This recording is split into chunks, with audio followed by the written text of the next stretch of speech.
I work with a proud Michigander, and she's always talking about Bumpy cake. I'm shooting a little bit blind here. Historically, I haven't had much business visiting Michigan, but I guess this is a typically store-bought cake popular in the Detroit area, and I was challenged to give it a try. It starts with a pretty simple chocolate cake as the base layer. Hot tip, adding flavors like vanilla and coffee will only make this taste more chocolatey, and that's delicious. That's yummy. We ended up with a really loose batter. I was actually worried about how this was going to bake up, but as you can see, it came out pretty perfect. Now, to actually get those bumps on the surface that make this a bumpy cake, we need to make a buttercream that will pipe into logs before we pour over our chocolate glaze.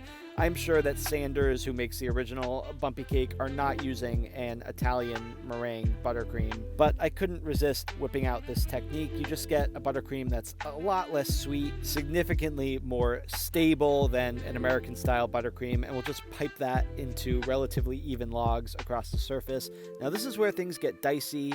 I tried to make this chocolate fudge icing for the top, and even though I followed a recipe, took the temperature of my sugar and chocolate mixture, when I poured this over the bumpy cake, it just didn't set up into that fudgy top layer that we want. It stayed a little bit gooey, but it was still delicious, and according to Emma, our resident Michigander, it reminded her of home.